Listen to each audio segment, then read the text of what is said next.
Vermont Electric Cooperative, lighting the path to affordable clean energy together. So I'd love to use piano example. Anybody can hit the note, but in order for one to be able to make great music, you should be able to understand the condition of piano and strings, even the pressure you put in. After you master it, then you can make beautiful music. Power grid is the same thing. Welcome to episode 2 of Vermont Electric Cooperative's VPP series, Sweet Watts, where we provide a detailed view of our virtual power plant learnings, experiments, and overall strategy. I'm your host, Cyril Brunner, and I'm very excited to share my conversation with Hyewon Chung of Camus Energy.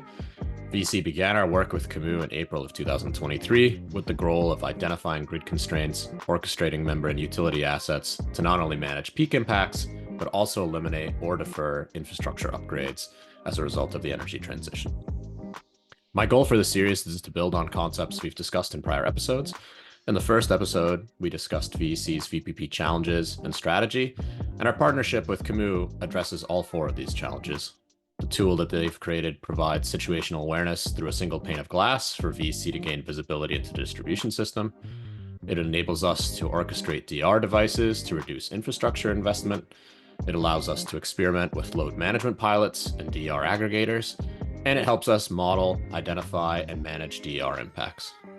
My conversation with Hyewon is focused on building a foundation of utility and DR data integration. We also discuss some of the functionalities the tool is providing us by enabling our staff to view and model DERs. And we finish our conversation on orchestration. What are we doing today? Where are we heading in the next year? The Camus team is incredibly passionate and motivated with diverse backgrounds from the energy sector and many companies outside the energy space. I say this truthfully that they're one of the best partners that we work with. And so without further ado, here is my conversation with Hyewon. I'm very excited to welcome our first guest of the series, Hyewon Chung, who is Director of Customer Success at Camus Energy. Hi, Hyewon. Worked very closely with Hyewon for a little over a year now as she's walked us through our initial integration with Camus. This first year's really been focused on building that foundational data layer that will support our DR orchestration efforts that we're really eager to do in the future. Hyewon's LinkedIn header says that she's driving the energy transition, and as the best project manager I've worked with, and I mean that sincerely in my 12-year career at VC, I can attest that she's an incredible driver of change and progress, and we're very lucky to have her on the team, working with us. Thanks for being our first guest on the series for Sweet Watts, Hyewon, and yeah, excited to chat with you. Well, thanks, Cyril. That's very kind of you. I'm super excited about this conversation. Cool. Let's dig in here. So can you talk a little bit about your background and how you found your way into the energy industry and how you got to Camus? Absolutely. I have been in the energy and utilities industry almost 13 years now. My career has been really focused on smart grid and grid modernization. And I'm actually from Korea. And coming from Korea, I never dreamed of being in the power industry because in Korea, power distribution and transmission, all those entities are governmental owned, and all I wanted was just keep the lights on. That changed after I moved to the States. I came here for graduate school, and after I graduate, I started my career at a consulting company specialized in energy and utilities industry. And as I learned more about the industry, I just totally got into it. And I was so fascinated by the impact that I can possibly make to everyone. So, yeah, I have been fortunate enough to have opportunities to work with many entities in power distribution space. And one thing I saw, even right after I started my career, all these utilities were having hard time managing DERs that started coming online, even like back in the days. I'm not going to mention how many years ago, because that kind of shows, well, I guess I already mentioned I have been in the industry. So, okay. So yeah, and I wanted to do something about that. And then I learned about Camus, the grid orchestrator. So Camus provides a power grid orchestrator platform, which we'll probably discuss more later. But when I first heard about the company, I got really excited. And rest is history. I have been with the company past 2+ years, and I have been working with really innovative champions and utilities like you, Cyril. And I have been really enjoying being part of it. Awesome. Awesome. A little bit of a side path here, but what's one thing you're passionate outside of the energy space? I mean, obviously we're energy nerds, but I also think it's funny and interesting to hear a little bit about folks outside that, what they do outside that space. Yeah, I'm glad that you admitted that, like, you are energy nerd, myself as well. A lot of my friends in my friend circle, I met them through, industry, like networking sessions, which is really funny. But one of my passion out of my career is absolutely hands down traveling. I know most of people travel just to relax, get away from everything, but I'm polar opposite. I'm the type of person, I just stay super active when I'm traveling and then rest once I'm back. And it's not just about being in different destinations, but for me, it's kind of like reflecting process by meeting and seeing people coming from different background. And it's just fascinating because, let's think about it. Like all of us, we are in our little bubble here. We hang out with people that we probably see like almost every day, if not like every week. So it's incredibly hard to see what's out there sometimes. So traveling kind of realigns me when there's a moment that like, oh, I want to know what's out there, and ultimately be grateful about what I have. So yeah. Awesome. Okay, two sentences. What's the coolest place you've been to in the last couple of years and why? Oh, I love that. Well, last couple of years, does it include COVID? Yeah, sure. You can include COVID. That feels Okay. like it's gonna happen forever. So Yeah, absolutely. My favorite place, I was there in March and I loved it. It's Bonaire in Caribbean. It's fascinating Dutch island. If you are really into water sports, you can pretty much do anything and everything there. So I really loved it. And it's basically like Netherlands in Caribbean island, which is very weird because I have been to Netherlands and it's kind of, like, sorry for all the Dutch listeners here. It's rainy and gloomy, but there it's like the sun is shining, the water is turquoise, and there are just Dutch people there. So it was like very interesting trip. And then domestic, hands down, Yellowstone and Grand Teton. I'd love to go back. The hiking experience at Grand Teton was just out of this world. nice. Nice. Those both sound awesome. Definitely on my list at some point as well. Cool. Let's get into it a little bit here. So, talk to me a little bit about how Camus fits into the DERMS ADMS space. I often in my conversations say that DERMS is everything and anything to most folks in the industry. So, how does the software kind of like fit into that space? There's a lot of systems out there that integrate AMI, GIS data. What's Camus do and what kind of sets Camus apart, in your opinion? I'd love to use piano example.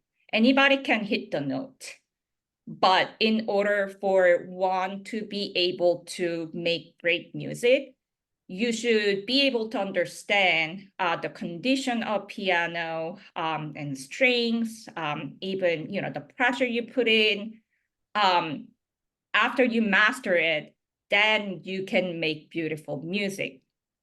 Power grid is the same thing.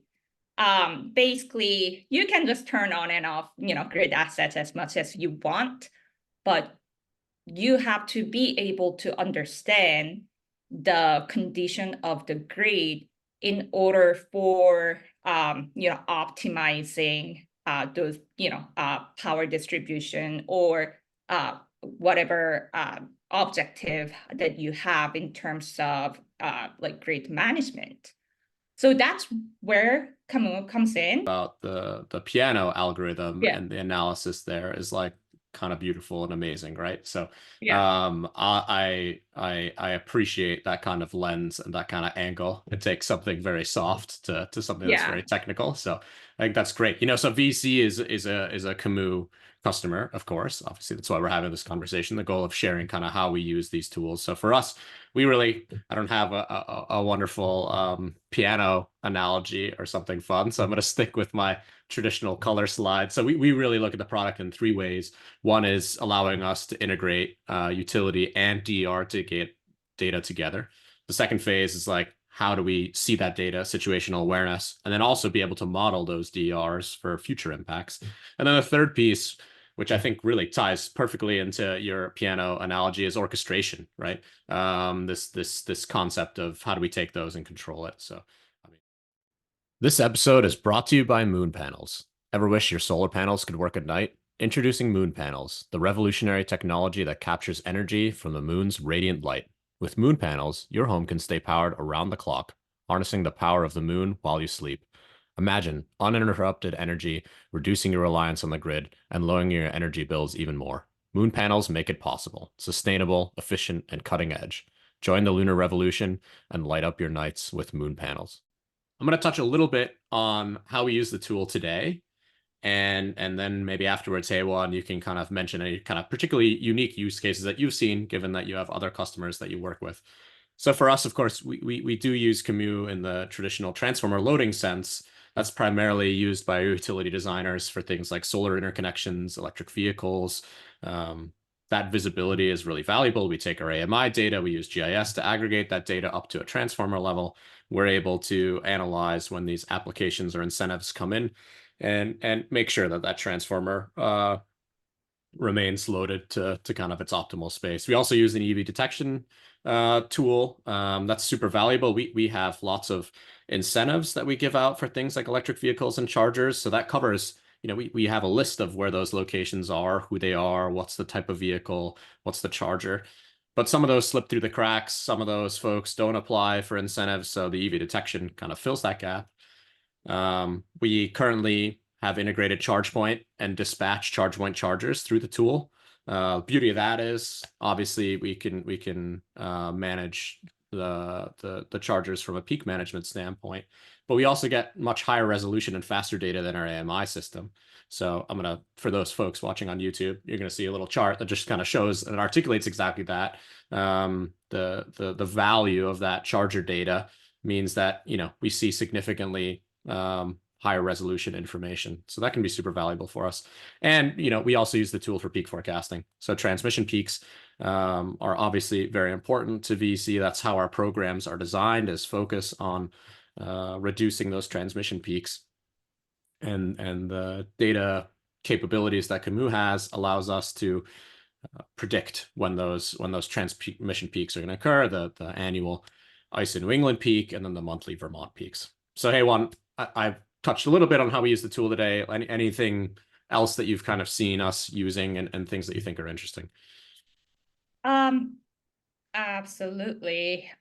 So one of the products we offer is data warehouse. It's basically all the data we gather, AMI, GIS, and other charging data, and those are all in one place. Traditionally, AMI lives in like AMI, GIS lives in GIS, and those are all spread across like different systems. But we put this data together, and then what it enables is not only producing a report, but also data visualization.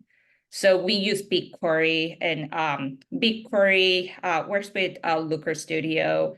So you can easily create visualized chart utilizing data in our data warehouse. And typically our customers, they limited themselves, like, creating the report using just a SQL query.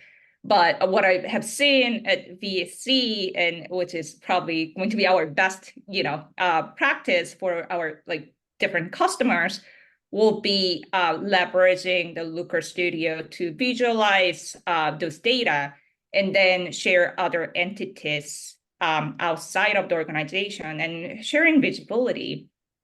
Because I think most of the softwares, there are different use cases, and one size does not fit everything. And Looker Studio and Data Warehouse ultimately help us kind of like closing that gap, what we can provide and what our customer wants. And VC team has been doing amazing job utilizing the Data Warehouse plus Looker Studio combination. Yeah, and just to expand on that a little bit, one particular use case that we found was our transmission operator Velco, which I touched on in the intro episode, right? We have this unique relationship where the distribution utilities are owners of the transmission operator. They are seeking visibility into what's going on in the distribution system for their transmission planning, for their contingency analysis. And one of the big challenges is because Vermont have so much solar, for VC, it's like 50 megawatts out of an 80 megawatt peak. For Vermont, I think we have almost 600 megawatts of distributed solar, which is a huge number in comparison with Vermont's load. We're actually, last year, I think we were a net exporter for the first time.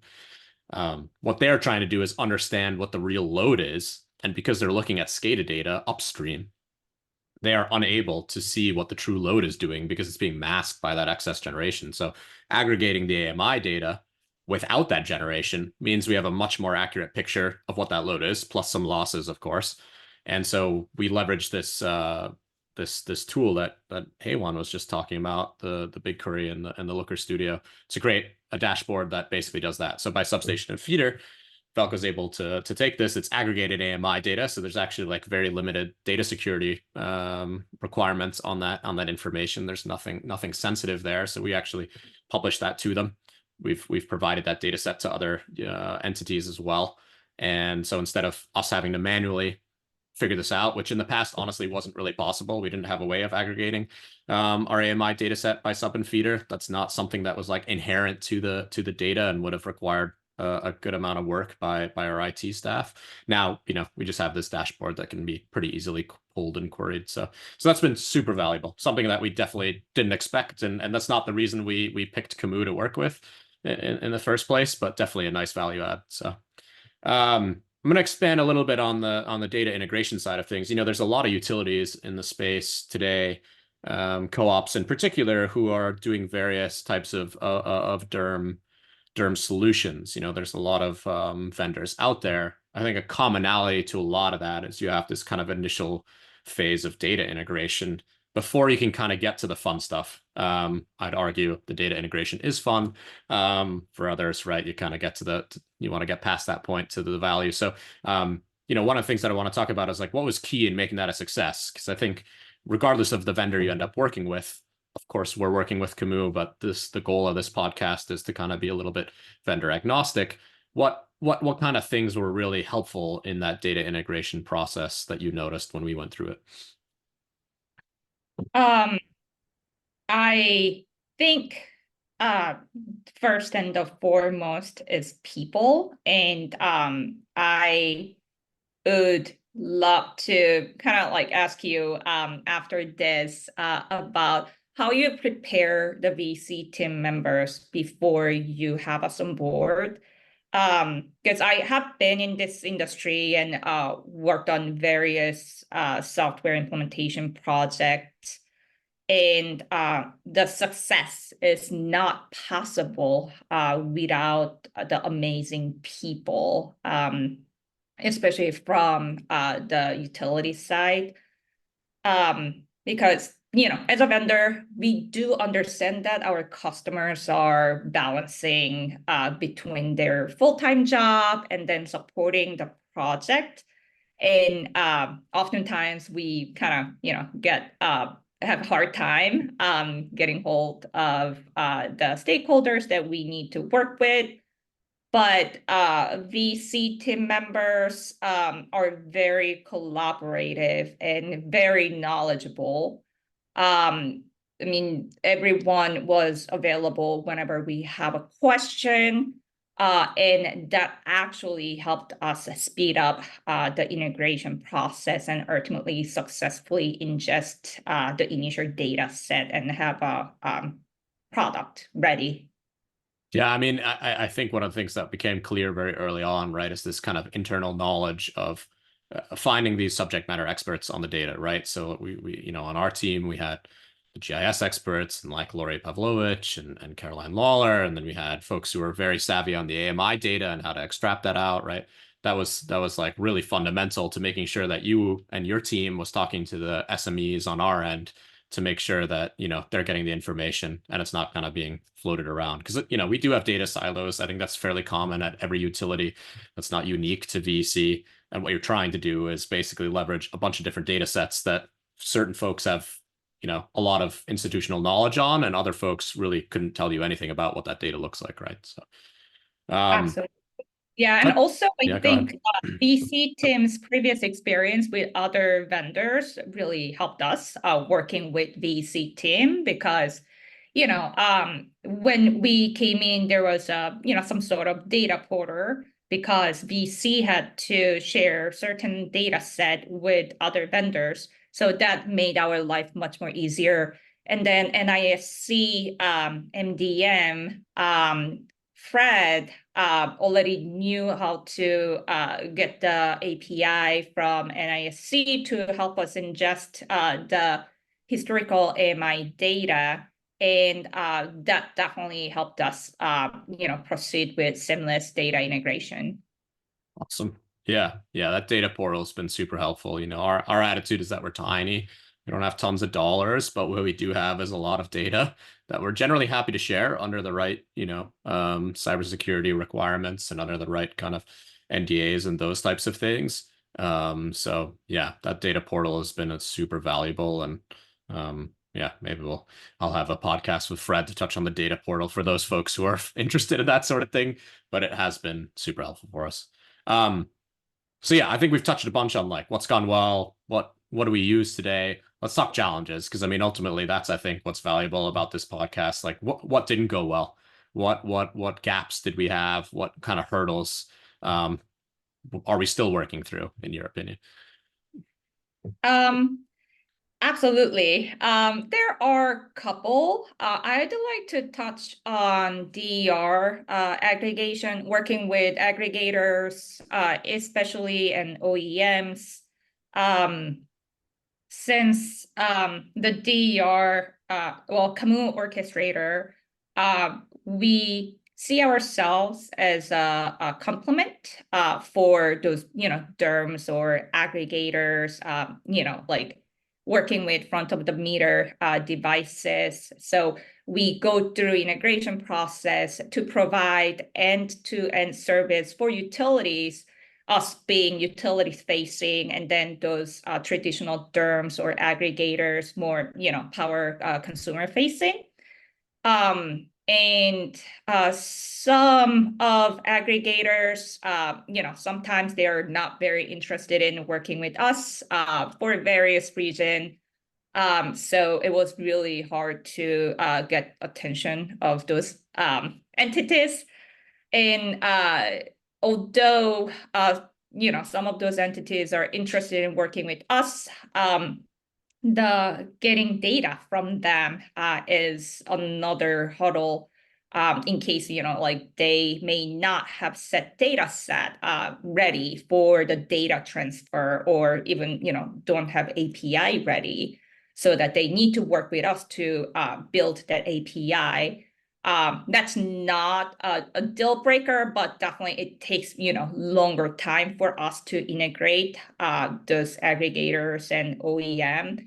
into with our product.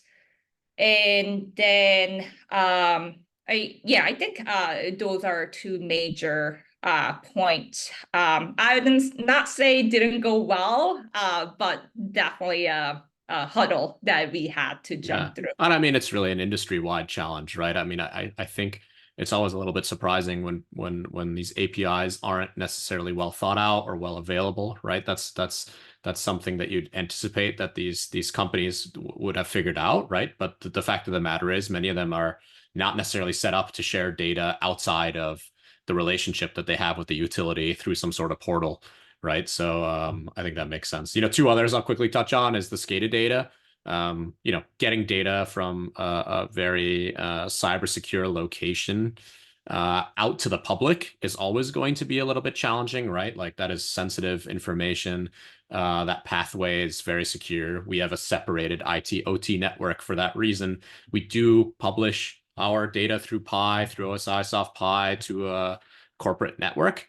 But getting data from that corporate network to the cloud became a challenge. And so we actually found a solution working with Velco, our transmission operator, to do so, which was super helpful.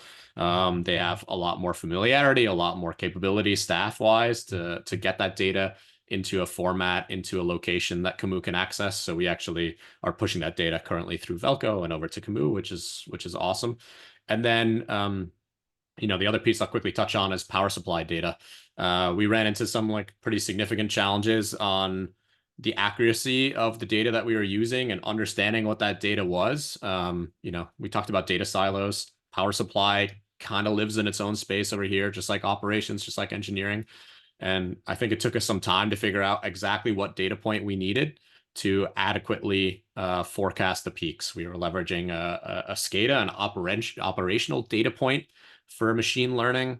And we quickly found out that operational data point that was being leveraged is not the same data point as the power supply corrected data that they use to determine billing and things of that nature. And so it took a little bit of time for us to discover that. So you don't have to be a machine learning genius, but if you train the data set on a data value that is inaccurate, you're not going to have a very good machine learning algorithm, or you're going to have a very good machine learning algorithm for probably the wrong data, right? Right. So anyway, that was a little discovery on our end. So I think going back to understanding the information, understanding the people, understanding the data is really critical, and a good first piece before we go down the route of figuring anything out. So Yeah. But I think just editing to the power supply data point, that could be success point as well, because ultimately we found out the better data set, so we are improving it. And also, I have to mention that the Velco VC relationship, it's amazing, because I have seen, co-ops barely get any data from their GNT, but Velco and VC collaborate a lot and share, a different data set, which enables VC to leverage a lot of those information to perform analysis on all the exciting features that we are working together on. Yeah, good point. Good point.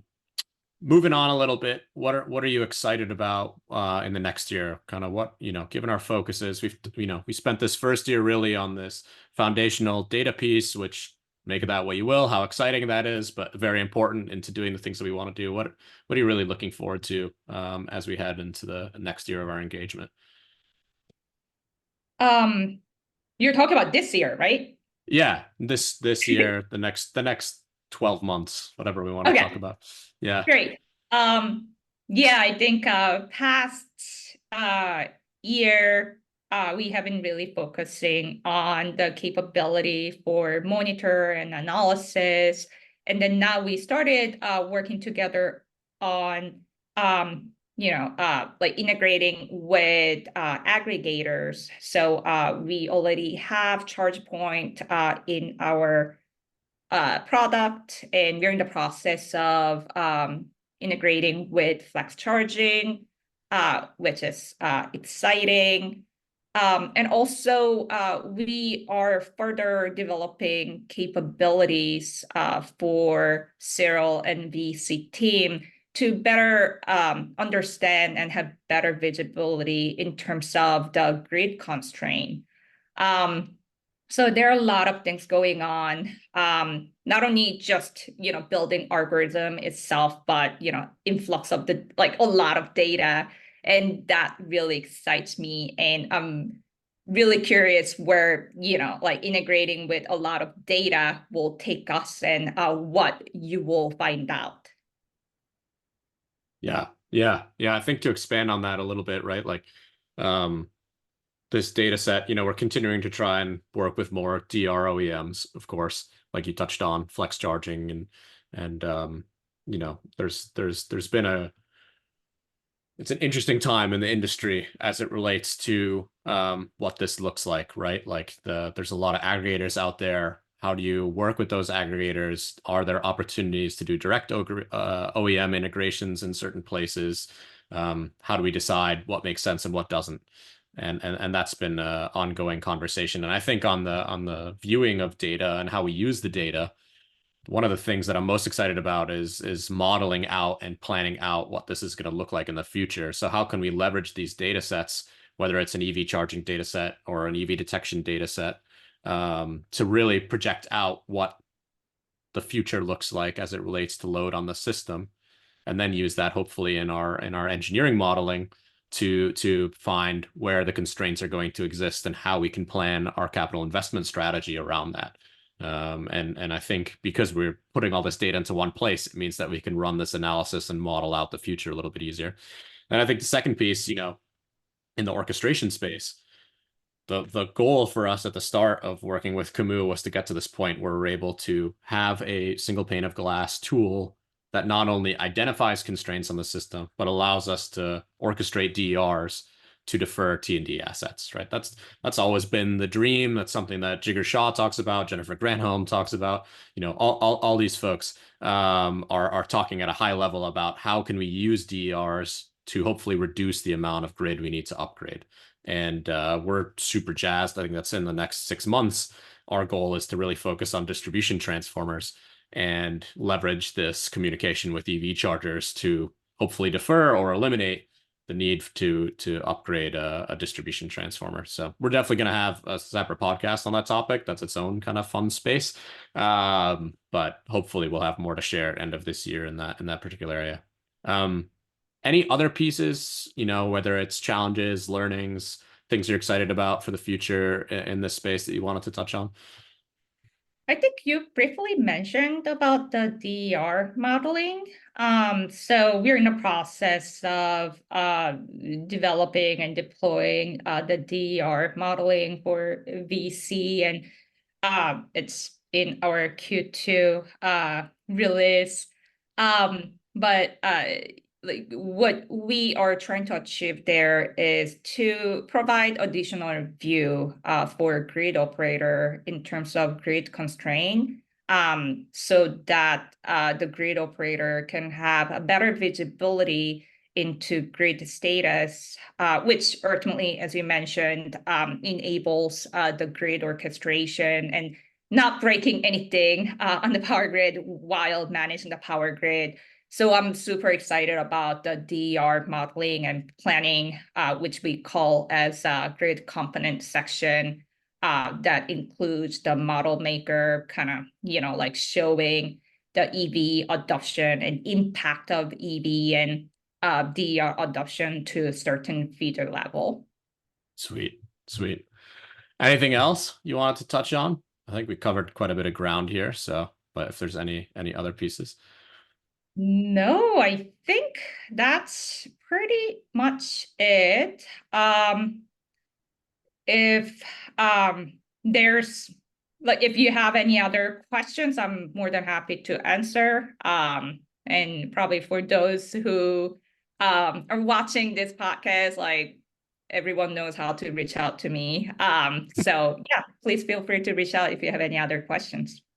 Well, sweet. I really appreciate you taking the time to chat with me today, Hyewon. This is good. It's nice to have a guest and not just be talking to the screen myself. And yeah, looking forward to all these fun things that we're talking about. And it's likely that, probably next 6-12 months, we'll have another kind of check-in on what we've accomplished in this next phase. And yeah, super excited about it. Thanks again, Hyewon. Really appreciate it. Thank you. Hope everyone enjoyed this episode. We're extremely excited about what we're creating with Camus, especially how we can build on our existing data layer foundation to help us manage DERs for T&D asset deferral. If you like this episode, please click subscribe on YouTube or on Spotify, and we'll see you next time. Thanks, everyone.